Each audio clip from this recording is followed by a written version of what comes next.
Salut Nawel, bienvenue dans l'interview. Bah salut, écoute, ça me fait plaisir.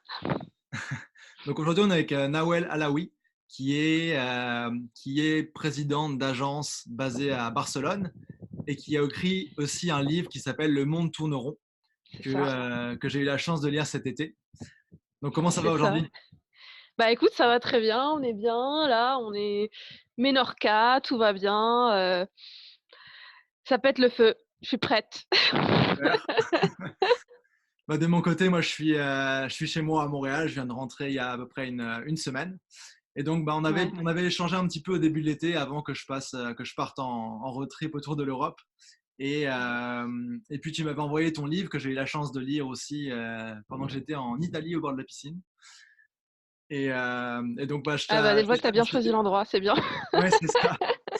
Puis je t'avais dit qu'après ça, on pourrait faire une interview ensemble pour discuter de différents sujets parce que on a plein de points communs et plein de points d'intérêt aussi dans Yes. les affaires et dans notre philosophie. Mhm. Donc, est-ce que tu pourrais commencer par te présenter rapidement? Bah, tu l'as déjà beaucoup fait pour moi, je pense que là, tu as dit les grosses lignes. Mais ouais, effectivement, j'ai une petite agence digitale qui est basée à Barcelone, mais on gère pas mal de clients en remote. Et effectivement, ce fameux livre-là qui vient de sortir sur l'été, qui s'appelle Le monde tourne rond et qui est un concentré, je dirais, de mindset pour toute personne qui a envie de changer de vie et se construire un peu une vie, disons, à côté de la norme sociale. Voilà. Et donc là, tu te trouves à Menorca, c'est ça? Oui, à Menorca, donc ça Menorca. c'est dans les îles Baléares. Ok. Donc là, tu as une belle vue, je vois, de la Et, terrasse. et ouais, ouais. Alors je sais pas si je peux t'en faire profiter. Tu vois là, on voit la Ok. mer. Ouais, je le Un vois un petit peu. angle. Mais Super. ouais, ouais, ouais. Donc là, bah, typiquement, le genre de session remote qu'on peut se faire quand on a un job qui nous le permet. Voilà, se prendre 4 jours comme ça et aller travailler en découvrant, enfin en profitant pour découvrir de nouveaux lieux. Bah ouais, Voilà. c'est tout l'intérêt. Et puis après, est-ce que tu retournes à Barcelone? Ouais, là, Ok, je retourne jeudi au Bercail. d'accord. Et t'as des gros voyages nomades en dehors de l'Espagne prévus bientôt? Alors, je pense en décembre aller en Asie parce qu'en plus, il y a une grosse conférence que j'ai absolument envie de voir Ok. là-bas. C'est Et laquelle? donc, c'est l'Affiliate World. Je sais pas si tu connais. Ouais, ouais, C'est une ouais. conférence, un concentré de tout web marketing des tueurs, quoi. Et donc, du coup, je crois que cette année, elle est à Bangkok. Du coup, je me dis, bon, je vais peut-être. Alors, tu me dis si je me trompe, hein, parce que j'ai pas, je suis pas sûre, mais je crois bien que c'est Bangkok. Et donc, du coup, je me dis, je vais peut-être en profiter pour faire l'Asie. Voilà. Bah ouais. Enfin, faire l'Asie, c'est un grand Pas mot, toute mais en tout l'Asie, cas. mais partir longtemps en tout cas, Mhm. et en profiter pour visiter plusieurs choses en Asie. Ouais, en tout cas, si c'est bien à Bangkok, c'est un super point de départ parce que souvent, c'est de là que tu as les vols presque les moins chers. Puis de Ouais, là-bas ouais, aussi, ouais. en Asie, tu as tous les vols low cost. Donc, Ouais, ok, on m'a dit ça, j'étais là. Intéressant. super. Et donc, bah, écoute, je te propose qu'on parle un petit peu de ton livre et en même temps de ton histoire de nomade, parce que dans ton Yes. livre, tu racontes avec ta voix ton histoire, ce qui t'est arrivé et comment ça t'a formé pour arriver à ta vie que tu as maintenant. Mhm. Donc, est-ce que tu peux nous parler un petit peu du projet du livre, d'où est-ce que ça vient à la base, de ton blog, etc. D'accord. Alors, donc bon, il y a un peu plus de 2 ans, donc j'étais cadre à Paris dans une filiale conseil du groupe HP et je gagnais très bien ma vie, job socialement valorisé. Le job en lui-même était pas inintéressant, c'est je dirais le contexte qui faisait que j'avais du mal à trouver du sens dans mes dernières missions et jusqu'à arriver au point d'en être triste quoi, de me dire, «Je suis en train de gâcher, des jours de vie qui sont si précieux et je pourrais peut-être tenter autre chose» Et donc au début, il y avait pas de projet de livre, il y avait rien du tout. J'ai simplement posté un message sur le groupe de mon école. Le Mmh. message a fait un buzz, énorme. Enfin, ça fait des milliers de commentaires, de likes. Les gens sont partis le reposter ailleurs. Enfin bref, il a buzzé et je mettais un peu mes états d'âme là-dedans et à partir de là, je me suis rendu compte qu'en fait, il y avait un vrai, problème, en tout cas chez enfin chez les no dans notre chez notre génération, mais chez d'autres générations, je m'en suis rendu compte plus tard, mais en tout cas, il y avait ce problème de sens qui, parlait à énormément de gens. Et c'était l'époque où tu avais, de plus en plus de personnes comme ça qui quittaient leur job, qui allaient, faire un tour du monde et tout le monde les regardait en mode: «Mais tu es fou toi? Qu'est-ce que tu fais?» Je me dis: «C'est intéressant, je vais creuser le sujet et je vais documenter cette aventure». Donc je suis partie en quête, enfin c'était un challenge. Je m'étais donné 1 an, finalement ça en a duré 2 et je me suis dit: «Je vais essayer de construire un modèle qui moi me convient». Et je vais documenter un peu, le passage, toutes les épreuves, toute la philosophie, toute la façon dont, en fait, ton esprit évolue au fur et à mesure. Parce qu'au début, tu te dis: «C'est complètement impossible», tu vois pas, tu es dans ton carcan social, en fait. Mmh. Et puis plus ça va, plus tu fais des rencontres, plus tu fais des lectures, plus tu penses différemment. Donc voilà, le livre, c'est voilà, c'est parti d'un challenge de se dire: «Ah bah tiens, il y a une réaction par rapport à une problématique, je vais la documenter et je vais revenir avec une réponse, par rapport à la problématique en question». D'accord. Voilà. Et donc ce livre-là, tu l'as écrit en combien de temps? Comment ça a été le processus? Quand est-ce que tu t'es dit: «Il faut que j'écrive un livre pour partager toute mon histoire et inspirer Alors, d'autres personnes»? ça s'est fait en 2 temps. Au début, donc quand j'ai vu ces réactions par rapport à ce post, j'ai dit aux gens: «Bon, bah, je vais documenter sur un blog», dans un premier temps. Donc c'était un blog, bon, j'ai dû le fermer depuis puisque pour des raisons de droit d'auteur. Mmh. Hem j'ai vu qu'il continuait à avoir un certain nombre de réactions, par rapport à ce blog-là, hem, jusqu'au moment où en fait, Au progressivement, enfin, je m'attendais pas à avoir tant de richesse dans cette aventure. Je savais pas que j'allais, pouvoir en écrire carrément un livre, à la fin. OK. Mais si tu veux, progressivement, je me suis rendu compte qu'il y avait énormément, énormément, énormément de choses à dire et le enfin, je me suis imaginé un projet un peu fou. Parce que mon livre, c'est pas, le livre très logique comme tu as pu le voir, structuré en petit A, ne faites pas ça, petit B, faites ça. Non, il y a vraiment, des personnages, une aventure, du suspense et cetera. Et en fait, le projet un peu fou, c'est que je m'étais rendu compte qu'il y a 2 ans, j'étais, quelque part, prisonnière de mon mode de pensée. J'étais triste de par ma situation, mais je ne savais pas comment changer de vie.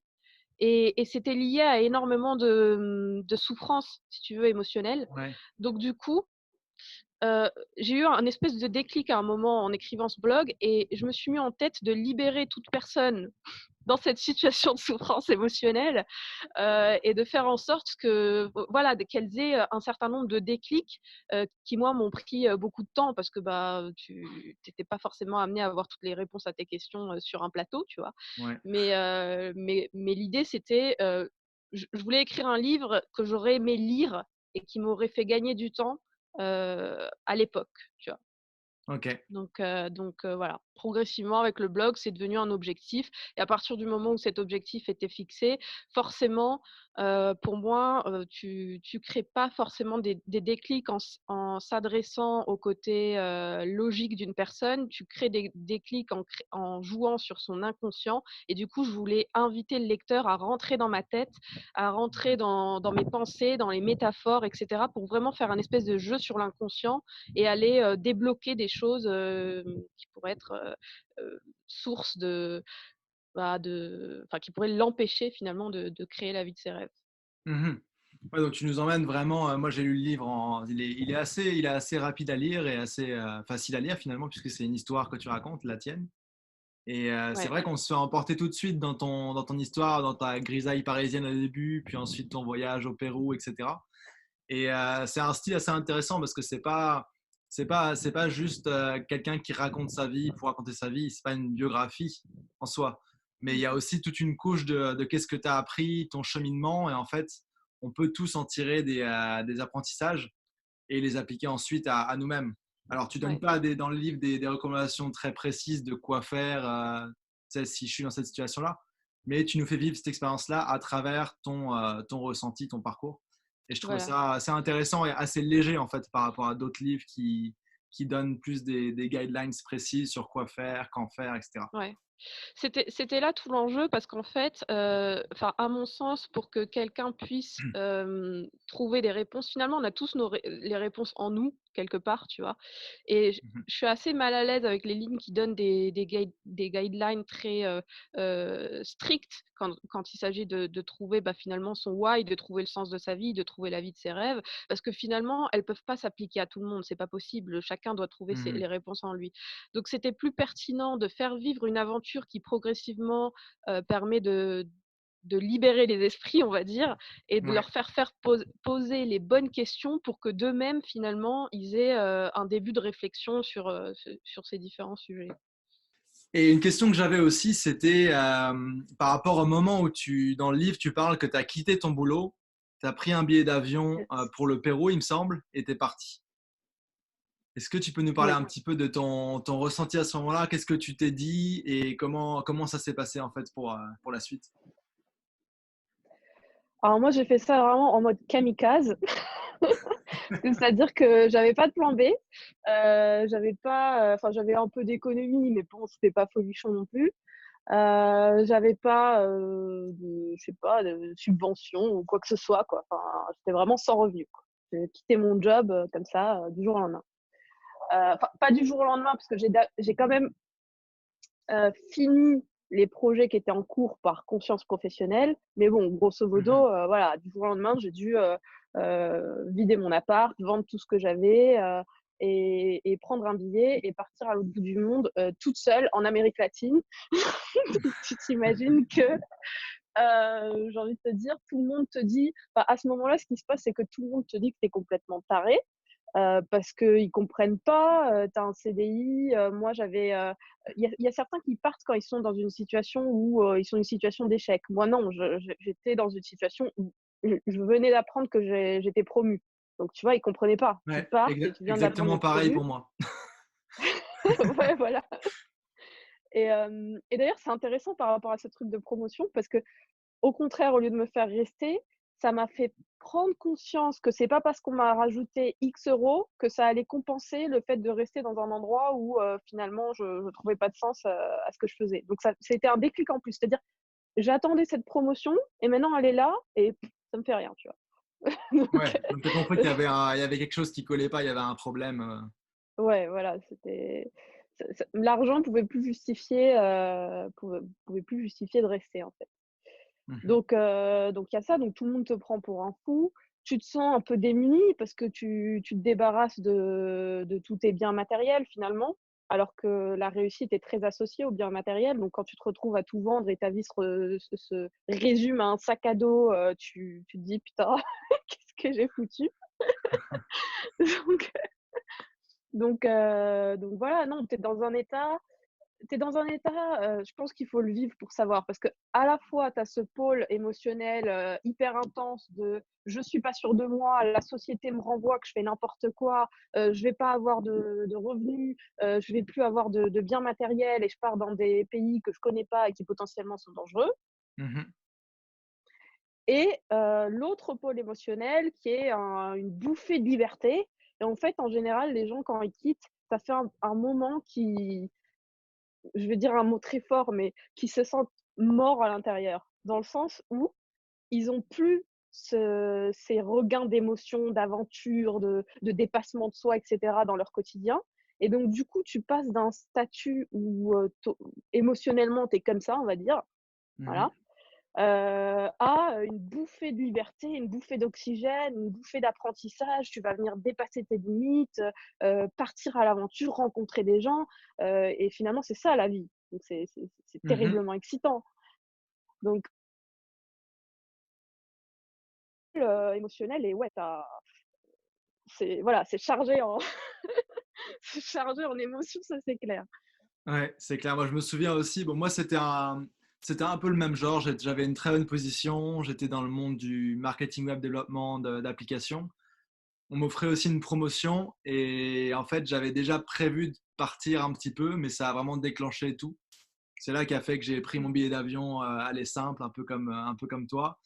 Par contre, moi, une différence, c'est que j'avais mon job qui me prenait beaucoup de temps, mais j'avais aussi plusieurs projets perso à côté déjà.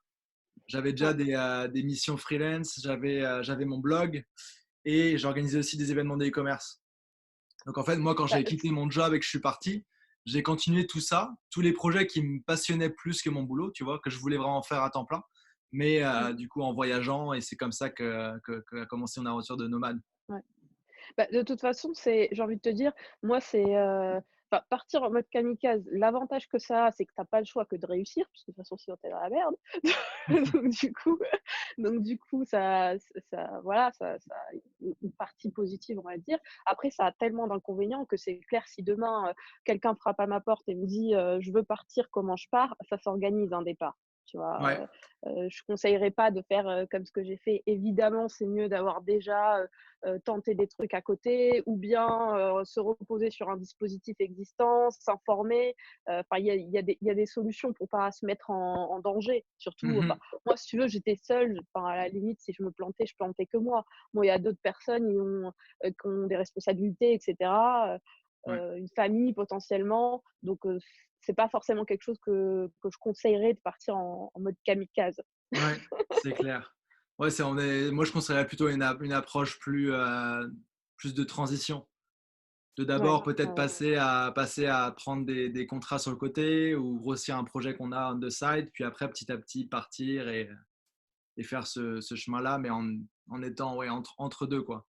Mmh. Mais bon, Après, c'est tu as, enfin, en tout cas, je sais pas comment ça marche au Canada. En France, quand tu veux créer une entreprise, tu peux demander à ce que, après il s'agit pas de partir voyager. C'est c'est pas fait pour ça. oui. Il y en a qui le font, c'est pas fait pour ça. Mais normalement, quand tu, veux créer une entreprise, tu as un vrai projet et cetera, tu peux aller demander une aide financière et tous tes droits, que tu as cumulés peuvent venir, contribuer à t'aider sur ce projet. Ça aussi, ça peut être une solution parce que, hem à mon sens, en fait, tu as des gens qui arrivent pas à cumuler les 2. Je m'explique. Plusieurs raisons pour ça. Première raison, ça va être, bah, par exemple, tu as déjà une vie, hyper intense. Je sais pas, tu es sportif, à côté, ou tu as une famille à côté, ou tu as une asso à côté et finalement tes journées, tu plus assez d'heures, enfin, plus Ouais. assez d'heures, tu as toujours assez d'heures, tu plus assez d'énergie et ça revient le deuxième point, c'est que pour avoir l'énergie qu'il faut pour aller développer un projet, il faut déjà avoir le sentiment d'avoir fait des premiers pas dans cette réflexion-là. Tu vois ce que je veux dire? Il y a des personnes enfin moi, j'avais besoin de partir, de m'éloigner de mon contexte social pour me retrouver et tant que je m'étais pas retrouvée, je savais pas ce que je voulais faire et tant que je savais pas ce que je voulais faire, je pouvais pas mettre l'énergie là-dedans. Mmh. Donc ça passait par ce moment, je dirais de transition, avant de développer quelque chose. Mais bon, tu as plein de dispositifs qui existent, hein, c'est même comme Ouais. ça. Bah, justement, c'est un point dont on parlait un petit peu, avant de commencer l'appel là, que en fait, finalement, chacun trace son chemin de nomade, d'entrepreneur ou autre selon sa situation, ses croyances, ses philosophies, etc. Il n'y a pas forcément une façon de le faire. Et, Ouais, euh, et toi, tu disais même que tout le monde n'est pas fait pour être nomade, ce qui est vrai aussi. ouais Euh, et ça va même au-delà de ça. Tout le monde n'est pas fait à l'instant T pour être nomade parce que tu ouais. as aussi des gens qui, à l'instant T, ont envie d'être nomades et qui 10 ans plus tard ont envie d'autre chose, ont envie de sédentarité, ont envie, je sais pas, Mhm. ils ont trouvé l'endroit de leur rêve, ils ont envie de se poser, les voyages ça leur dit moins qu'avant, tu vois? C'est vraiment, en fait, le tout est de suivre, enfin de s'autoriser en fait à suivre, son envie au moment T sans culpabilité et avec intelligence pour, arriver finalement à la fin de sa vie et se dire: «OK, j'ai vécu ce que j'avais envie de vivre» et tout Mhm. l'enjeu, il est là. Exact. Ouais, puis C'est une question secondaire, on va dire. on évolue aussi tous au fur et à mesure. C'est vrai que tu sais, il y a des moments, il y a beaucoup de nomades digitaux qui sont jeunes, vingtaine, début trentaine, qui ne sont pas encore posés, etc. Il y en a après tu sais, qui ont juste envie de rester indépendants, qui se posent avec personne, nulle part, qui continuent ça toute leur vie. Mais il y en a qui Mmh. transitionnent, il y en a j'en ai rencontré qui ont été nomades quand ils avaient la vingtaine, début trentaine. Ouais. Ensuite, ils se posent, ils ont des enfants. Et Mmh. après, ils repartent, mais en famille nomade. C'est tout un cycle qui suivent. Et puis, Ouais, je trouve ça super cool aussi pour les enfants. ouais, ça. Moi, j'ai adoré aussi pouvoir grandir un petit peu à l'étranger. Ça m'a changé comme personne, je pense. Mmh, ouais. Donc, Bah, j'en ai rencontré comme ça une famille, nomade et il y a, un proverbe, mais alors, je l'ai oublié, alors, si je te dis un truc, ça va être, complètement à côté de la plaque, mais grosso modo, c'est je sais pas si tu le connais, c'est le fameux proverbe, qui te dit que chaque homme, navigue entre, l attends. ce sera mieux avec le vrai, ouais.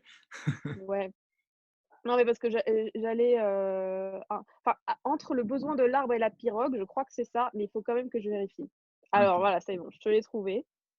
Vive Google, mon ami, pour me sortir de ces situations. Alors, tout homme est tiraillé entre 2 besoins, le besoin de la pirogue, c'est-à-dire du voyage, de l'arrachement de soi-même, et le besoin de l'arbre, c'est-à-dire de l'enracinement et de l'identité. Les Mhm. hommes errent constamment entre ces 2 besoins, en cédant tantôt à l'un, tantôt à l'autre, jusqu'au jour où ils comprennent que c'est avec l'arbre qu'on fabrique la pirogue. Mhm. Et ça, non? Pas mal. Je connaissais pas, mais vraiment, vraiment pas mal. Pour moi, il a bien résumé. Mais je pense que c'est ça. En fait, tu besoin d'enracinement, tu as besoin de voyage et finalement les 2 sont des vases communicants, qui font que tu trouves ton équilibre. Mais tu très peu de gens qui seront, toute leur vie, dans le voyage ou toute leur vie dans le besoin d'enracinement et puis, parfois même, le fait de partir fait que tu reviens, plus riche, différent, que tu apprécies ce que tu as. Donc, voilà, pour moi, c'est 2 besoins très liés Ouais. qui chacun leur tour, interviennent dans la vie. Mhm. Ouais, exact. Puis chacun son style de vie, de voyage aussi. Je sais que moi, voyager 12 mois par an, tout le temps, c'est pas forcément ce qui me plaît le plus. Au final, Mmh moi, mh. j'adore voyager le plus possible, mais Mmh. j'ai aussi besoin d'avoir un chez moi. Tu vois, en ce moment, c'est à Montréal, mais ça pourrait aussi être Mmh. ailleurs, où je suis Ouais, basé et où j'ai, tu sais, un petit peu d'affaires et d'où je gère mes affaires. Euh, ouais. Ça, c'est tout un concept aussi. Mmh. Il y en a maintenant, il y a des nomades qui sont un peu des nomades expats aussi, un petit peu partout. Mmh. Donc, Ouais, ils sont basés à l'étranger, là où ils avaient envie d'être, puis qui bougent un petit peu partout dans le monde ouais. comme ils veulent.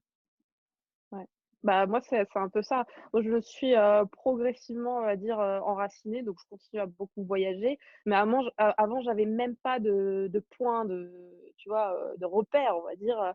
Je partais, j'étais avec mon sac à dos et j'allais de ville en ville, et puis je continuais comme ça. Mais c'est vrai qu'à un moment donné, tu as ce besoin d'enracinement qui revient et maintenant je suis plus dans un modèle où je vais être basée à Barcelone et puis de temps en temps, je vais partir à droite à gauche, et continuer à travailler, de cette manière-là.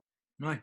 Tu as trouvé aussi, tu parles dans ton livre, tu as trouvé ta ville de rêve un petit peu avec Barcelone.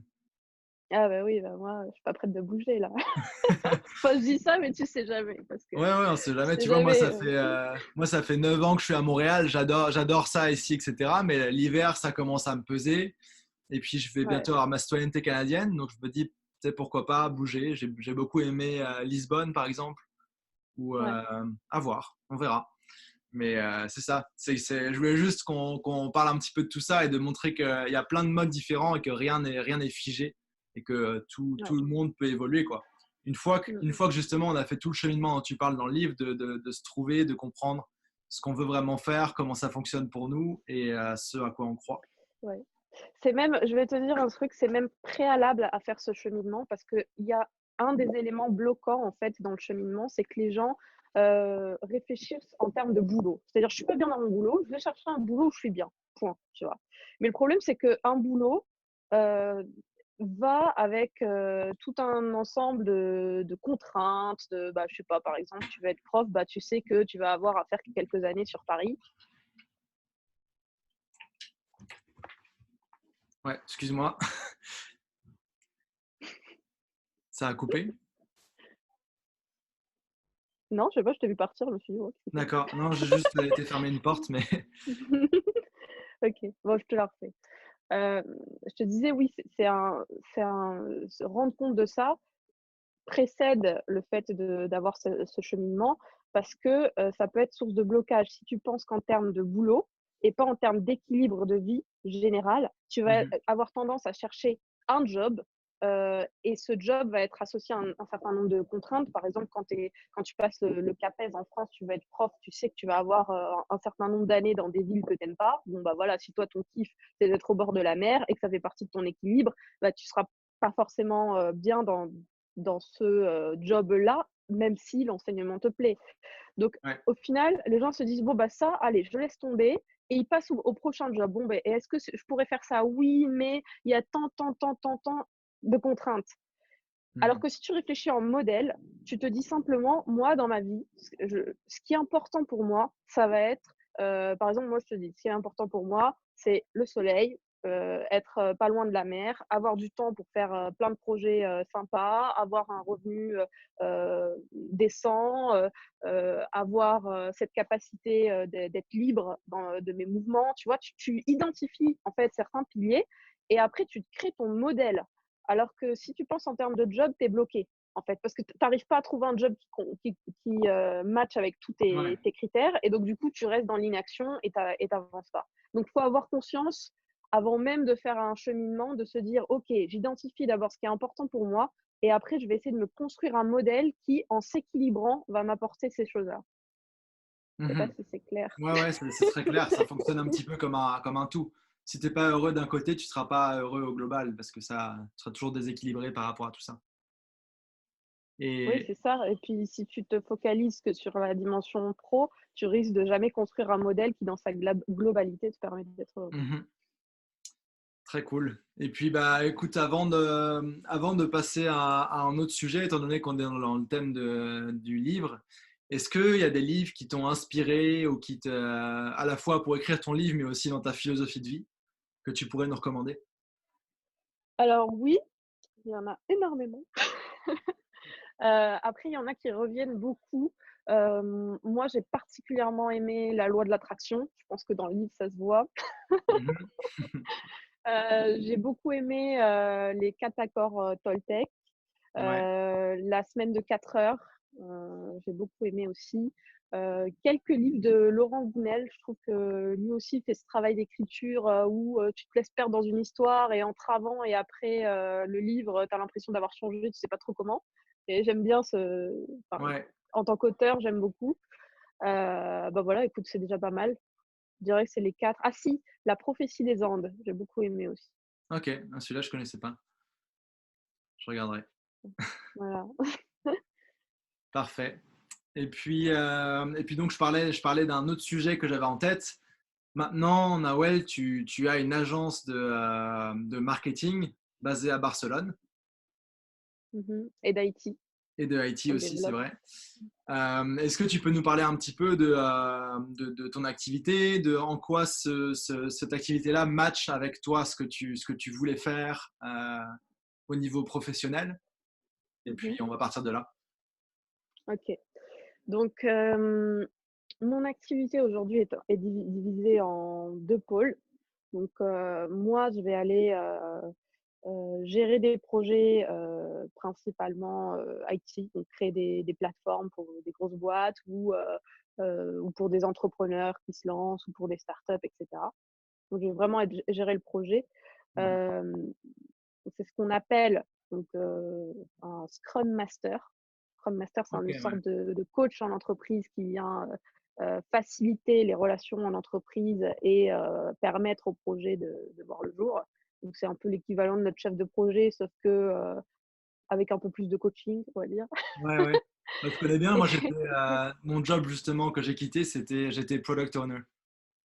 ouais, ouais, ouais, bah, justement le job du Scrum Master, il travaille justement en relation avec le product owner pour certaines choses, donc tu dois bien connaître et ensuite, donc ça c'est la première activité vraiment, IT. Donc on a, nos propres développeurs partenaires, mais on peut aussi intervenir, dans une entreprise qui a ses propres développeurs, mais qui a besoin d'implémenter, des méthodologies, facilitantes en termes de travail. Et Mmh. tu as, donc un 2e volet d'activité qui est tout ce qui est réseaux sociaux. Donc grosso modo, on gère pour des boîtes, des Facebook, des Instagram, des Pinterest, voilà.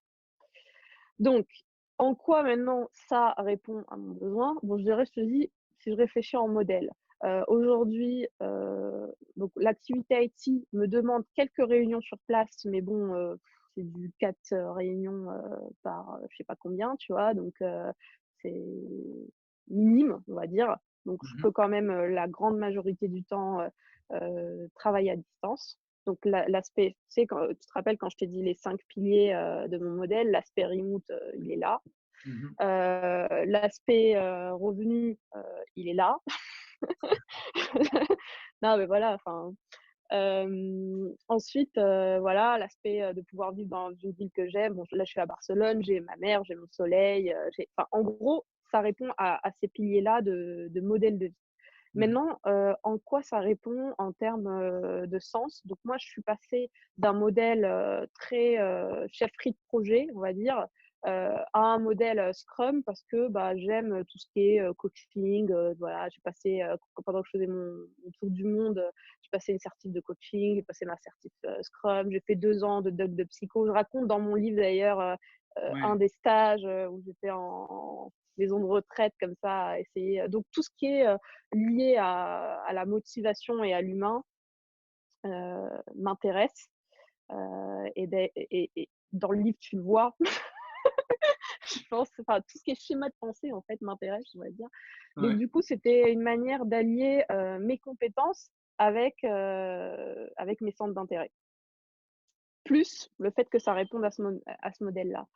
Il y a aussi une autre, dimension, au-delà, des grosses entreprises qu'on peut avoir, on a aussi pas mal de petites entreprises, d'entrepreneurs. On a aussi beaucoup de petits restaurants qui ont besoin d'aide, pour se faire connaître. On a des startups de la tech, tu vois? Et pour ce public-là, tu le sens que tu les aides à réaliser un rêve. Mmh.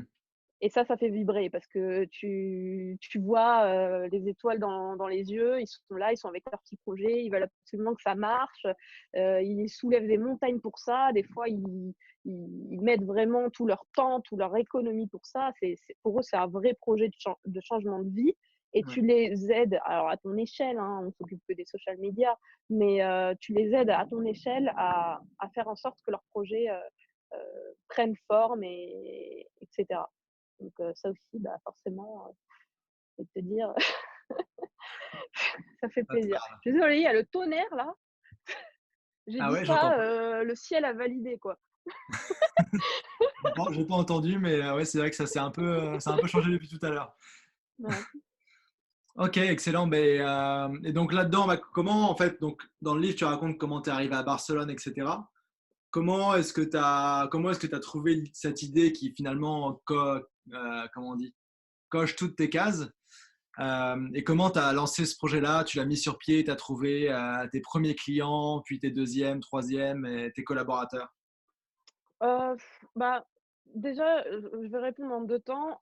Les 1 pas vers ce projet, disons que c'était, comme je te dis, je me suis positionnée, enfin, j'ai changé ce qu'il y avait en moi, c'est-à-dire je suis passée d'une approche, on est tous un peu, sceptiques, et cetera, à une approche, je m'ouvre au monde et je regarde les opportunités qu'il peut avoir, je m'ouvre aux rencontres, je m'ouvre, voilà. Donc déjà j'ai changé ce qui ça c'est pour moi c'est vraiment important. J'ai changé ce qu'il y avait à moi et je suis devenue un aimant à opportunités.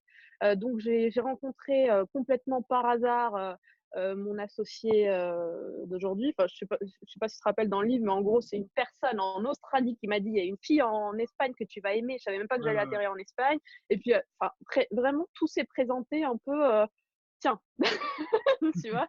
Genre, c'est vraiment, «Allô le monde, je veux changer de vie, réponds-moi, tiens», tu vois?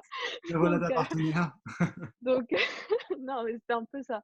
Donc il y a eu, on n'en parle pas assez, mais le fait de changer son positionnement, de plus être dans le scepticisme, dans la défiance et dans tous ces comportements un peu qu'on a tendance à nourrir, parce qu'on est dans une société du négatif et que dès que tu allumes la télé, c'est que, voilà, du négatif, et d'être vraiment d'avoir cette capacité de dire la bienvenue, je dirais, à toute forme de partenariat, de clients, d'apprentissage aussi. Je me suis formée sur millions de trucs, enfin, j'étais tout le temps en train de faire des formations et cetera. Ça a fait que, bah, forcément, j'ai multiplié un peu les occasions d'opportunités. Donc ça, c'était au début, 1re, partie de ma réponse. Ensuite, quand tu arrives dans un business, et que tu veux le rendre périn et le développer, tu peux plus te contenter, je dirais, d'une approche où tu te dis: «Bon, je vais attendre que le ciel, me donne un contrat, merci». Non, c'est plus, tu peux plus faire ça. Donc tu dois avoir des stratégies, commerciales bien rodées. C'est un gros piège. C'est un gros piège dans lequel je suis tombée et en plus pas qu'une fois et je parlais à un entrepreneur il y a peu, le gars, il est quand même, à plus de 4 millions de chiffre d'affaires et il continue à retomber dans ce piège, de temps en temps, tu sais, tu laisses la partie commerciale, tu te fais envahir par l'opérationnel et là: «Oh merde!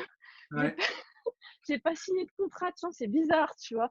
Et en fait, dans l'entrepreneuriat, tu peux plus faire ça parce que tout est tellement risqué. Tu peux, vraiment du jour au lendemain avoir un concurrent qui propose mieux que toi, ou, enfin, je sais pas, pour X, Y raison, un client qui décide, d'arrêter la prestation et si tu te reposes que sur, 1 ou 2 clients, bah, ton modèle, il tient pas la route, quoi. Mmh. Tu as C'est besoin de instable. diversifier, Ouais. voilà. Donc, pour cette partie-là, il y a plusieurs conseils. 1er conseil, si tu débutes, que tu as pas de légitimité, que tu as pas de portfolio et que tu sais pas par où commencer, pour moi, la meilleure façon de pénétrer un marché, c'est de proposer une prestation gratuitement. Alors Mmh. et tu fais tes preuves, et ensuite on va venir te recommander et cetera. Ça va faire un effet boule de neige. Ensuite, en termes de canaux d'acquisition, tu en as plusieurs. Donc, tu as le fameux inbound marketing. Où tu vas partager ton expertise sur des réseaux, des conférences et compagnie. Et puis, les gens vont entendre parler de toi et ils vont venir à toi. Donc, Mmh. inbound marketing. Tu as la fameuse approche directe. C'est la plus difficile parce que tu te prends des noms dans la gueule en permanence. Et donc, du coup, tu perds énormément de temps et de motivation. Mais il y a encore des boîtes qui réussissent à signer des contrats comme ça, avec des centres d'appel qui sont là tous les jours à essayer de démarcher. Mmh. Et ensuite, et moi, c'est, enfin, il y en a 2 autres. Il y a, l'aspect partenariat. Moi, aujourd'hui, j'ai des contrats qui tombent parce que, j'ai signé des partenariats avec des intermédiaires, alors soit des sociétés qui te ramènent des contrats, soit des éditeurs, parce qu'en l'occurrence, on est étant dans l'IT, on va implémenter des solutions, donc les éditeurs sont un peu la troisième partie qui font que ça marche. Mmh. Donc, voilà, ça peut être, une bonne solution puisque tu as des flux un peu récurrents sans avoir à faire, grand chose, on va dire. Et la dernière partie, et c'est ce qui fait que, enfin, à mon sens, toutes les 2, donc moi comme mon associé, on est assez fortes là-dedans, c'est tout ce qui va être networking. OK. Pourquoi on est assez forte là-dedans? Parce que, bah, forcément, quand on a la personne en face, c'est tellement plus facile de transmettre, toute ta passion pour ton boulot que, ça te facilite, les choses. Et puis, et quand bien même ce serait pas un futur client, ça va être, quelqu'un à qui tu vas apporter quelque chose, ou quelqu'un qui, demain, cherchera un partenaire, peu importe. Mais en tout cas, on a tous des choses à s'offrir et le fait d'aller vraiment, en tout cas pour moi, c'est, une des choses qui, m'a aidée à signer les premiers contrats. D'accord. Voilà. Ouais, bah, ça fait beaucoup de sens ce que tu dis. Moi, je conseille les mêmes choses aussi là, à travers mes contenus et quand je coach des personnes et cetera, c'est de ça que je parle. Beaucoup l'aspect, en ce qui me concerne, il y a beaucoup de l'aspect réseau, local à Montréal, même ailleurs parce que Ouais. j'organise des événements de e-commerce ici, j'ai créé des assos, de e-commerce. Donc dans Mmh. l'e-commerce, je suis quand même quelqu'un de connu. Mmh mh. Et puis ensuite aussi à travers mon blog, parce que j'ai commencé un blog autour du sujet que je fais, le marketing de croissance. Et donc j'ai commencé à bloguer de ça, mais j'ai pas juste blogué un ou deux articles, j'ai écrit une cinquantaine d'articles autour de ce sujet-là, que je partageais sur mon blog, sur mon Facebook, sur mon LinkedIn, etc. Et bah, j'avais une infolettre aussi qui est repartagée, et du coup tout le monde sait ce que tu fais. Donc même s'ils n'ont pas besoin de tes services maintenant, peut-être que dans 6 mois, ils ont changé de boîte et ils ont besoin de quelqu'un comme toi. Mmh. Mmh. Peut-être que tu vas faire un contrat avec quelqu'un ça va super bien se passer. Ils vont te recommander à d'autres personnes, qui te recommandent à d'autres personnes. Ouais. Et comme tu dis, c'est pas quelque chose que tu fais et que tu oublies.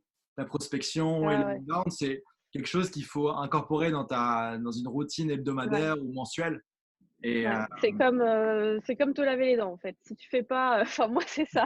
ouais, c'est ça. Si tu fais pas ton quota de prospection, de relations clients et cetera. Parce que tu as aussi une dernière piste, une sixième piste qu'on est obligé d'évoquer, c'est quand tu as déjà un client et souvent tu finis ta prestation et puis basta, tu vois? Mais Ouais, non, ouais. en fait, faut aller le rappeler: «Vous avez pas d'autres besoins, machin, ça s'est bien passé». Tu vois? Cette espèce de relation client qu'un sales ou un chargé de compte, fait, Ouais. tu te dois de le faire. Donc, tous les jours, si tu as pas au moins fait quelques actions en ce sens-là, c'est que tu es en train de te reposer sur tes acquis et potentiellement c'est dangereux. Et moi, Mhm. je me suis fait avoir plusieurs fois, hein, comme ça, mais Ouais, parce que le piège dont tu parles, étant donné que tu es passionné par ce que tu fais, de le faire et d'être focus là-dessus. Tu te dis, bah, pendant un mois, je donne tout sur ce contrat parce que c'est un gros projet, il y a des bonnes retombées possibles, mmh, etc. Et ouais, au final ça va pas comme tu avais prévu, ça se renouvelle ouais, pas, etc. Et puis tu te retrouves sans rien ou avec moins de contrats et ouais, voilà, ouais, pas ouais, mettre tout le dans le même panier. complètement, complètement, Très cool. Et puis bah, tu parlais justement à la fin de relancer des contrats qui arrivent à leur fin ou éventuellement relancer des anciens clients, quelque chose que ouais. je Mmh. fais aussi. Est-ce que tu as d'autres conseils comme ça sur la gestion de clients, que ce soit c'est sur place si tu es à Barcelone ou à distance? Tu me disais que tu avais des clients assis qui étaient aussi ailleurs en Europe. Ouais. Alors, je vais te donner plusieurs infos là-dessus. Donc moi, par rapport à pour rebondir à ce que tu disais, par rapport à tes clients, à Montréal et l'importance du local. Moi, à Barcelone, je suis confrontée à la problématique, en général, les Catalans préfèrent travailler avec des Catalans. Oui, ouais. Enfin, pas sur des petits contrats, mais dès qu'il y a une grosse enveloppe en jeu, il y a des réseaux déjà bien implémentés, c'est difficile d'y faire sa place. Donc, ça, plus le fait que, en Espagne, disons que pour la même prestation, tu vas avoir, alors je te donne un exemple, le taux journalier en Espagne sur un Scrum Master peut descendre jusqu'à 300 euros par jour, tu vois. Alors que à Paris, tu es à 650, 750, 850 euros par jour, tu vois. Mhm. Donc, on est sur un marché qui est très concurrentiel. Je sais pas si tu veux pas que je rentre parce qu'avec le vent, j'ai peur que ça. Non, je t'entends bien, c'est pour toi. Ça va? Ok, pardon, excuse-moi. Il faudra que tu coupes. Donc, donc en Espagne, oui, tu as cet aspect de communauté catalane, tu as cet aspect de prix hyper cassé, et tu as cet aspect très, très concurrentiel parce que finalement, pour réussir à pénétrer le marché, bah, les gens ont cassé les prix, ont proposé énormément de choses gratuitement, etc., etc. Donc aujourd'hui, le marché espagnol, c'est un marché qui est quand même relativement compliqué à pénétrer. Donc effectivement, la stratégie de l'agence pour certaines prestations, on a des clients espagnols parce que bah voilà, historiquement, on est là et on aime bien bosser avec des clients espagnols. Mais c'est vrai qu'on a très vite développé des clients en Allemagne, en France, enfin bref, il y Ouais, avait de l'argent quoi. d'accord. Donc, la dimension remote dans notre entreprise, elle est très forte, si tu veux. Mhm. Déjà du fait des marchés où on est le plus développé. Donc pour cette dimension remote, les petites astuces, je dirais que je voudrais partager, je dirais que il va falloir adapter le degré du remote déjà à la prestation. Par exemple, quand tu fais de la chefferie de projet, si les gens n'ont jamais vu ta tête et que tu es jamais là et que tu viens même pas les voir, pour, je sais pas, des ateliers de conception, par exemple, il y a peu de chances que tu acquières une légitimité, surtout sur un public francophone. Je dis pas des entreprises en Angleterre, aux États-Unis sont habituées un peu au remote. La France, elle reste quand même assez fermée sur le sujet. Donc, Ouais, il va falloir quand même construire de l'humain. Il va falloir redoubler d'efforts et dans les appels et dans les emails, etc. pour aller vraiment dans une dynamique de construire des liens avec ces personnes-là pour compenser finalement cet aspect remote. Et ça, c'est pas toujours évident. ouais, Donc, bien doser, remote, et bien se rendre compte qu'est-ce que ça implique pour le pays en question, le fait que je sois en remote et quelle action mener pour compenser cet élément-là. ok. Ensuite, quand tu es sur un public, voilà, la relation marche, tu es habitué à travailler comme ça, ou bien tu es dans un pays où le remote est un peu plus compréhensible. À Barcelone, ça l'est, hein, il y a beaucoup d'entreprises qui te laissent travailler en remote, même quand tu es salarié. Enfin, ils sont en train de prendre le pli. Bah, dans ces cas-là, ça va être simplement avoir conscience, je dirais, que comme tu n'es pas sur place, euh, il y a énormément en fait de signaux qui passent par la gestuelle, qui passent par le sourire, qui passent par le langage, etc. Et si tu es uniquement sur du mailing froid, très corporate, etc., Mhm.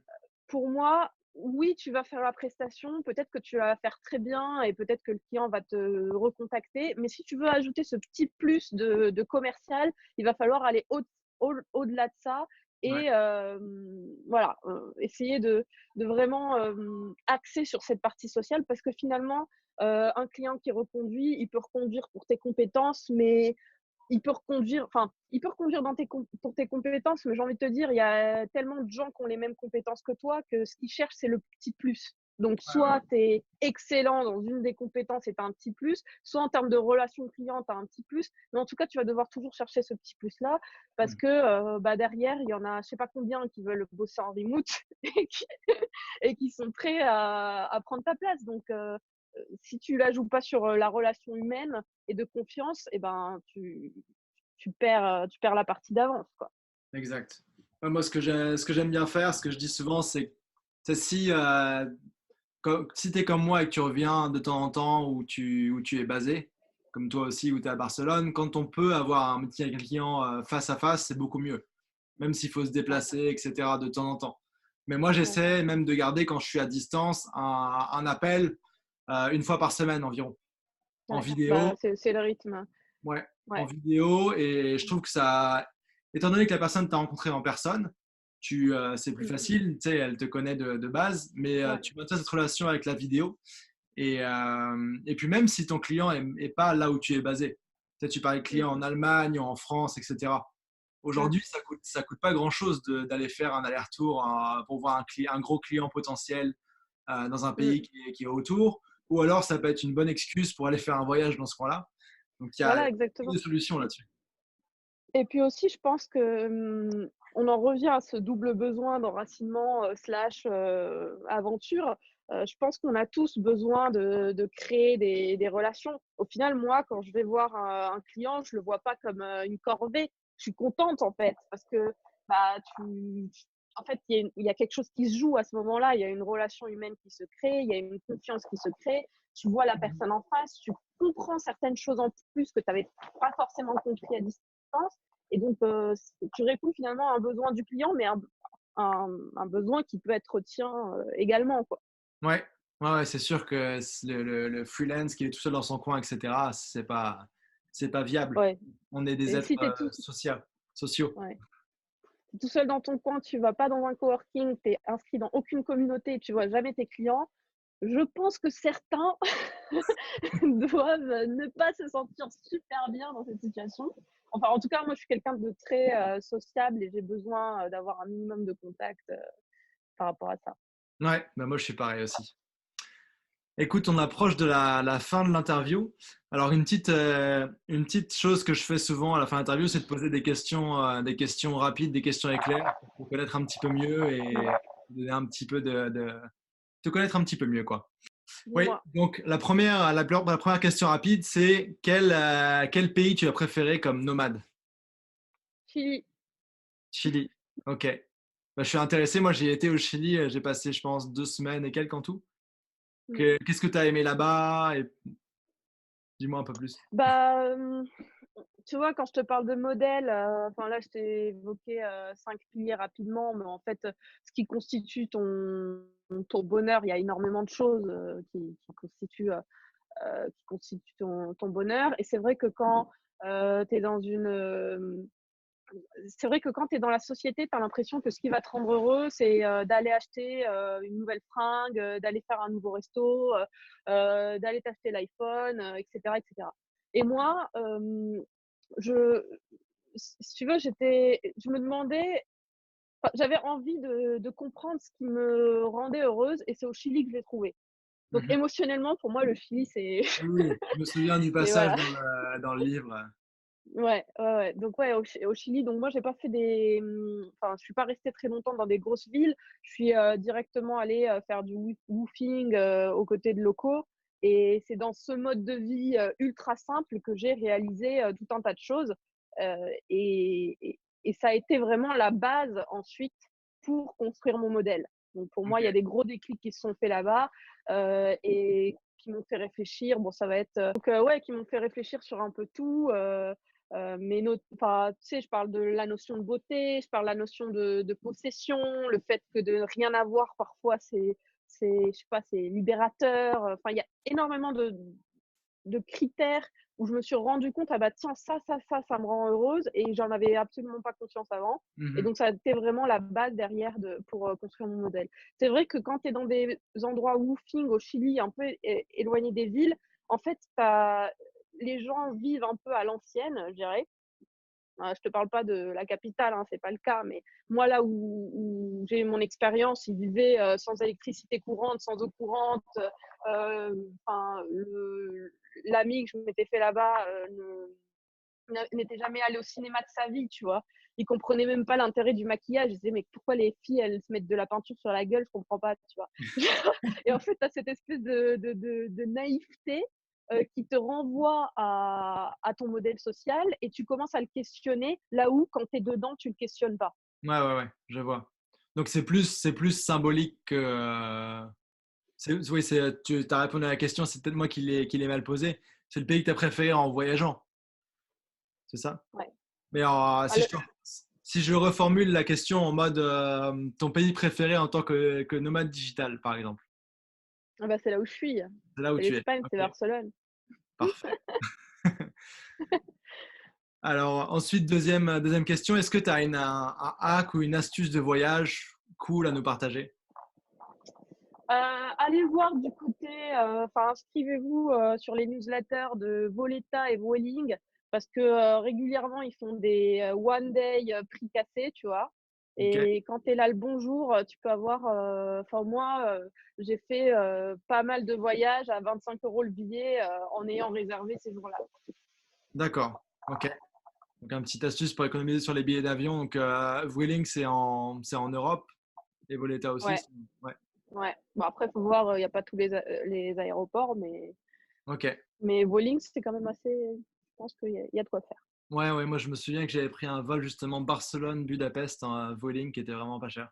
Ouais.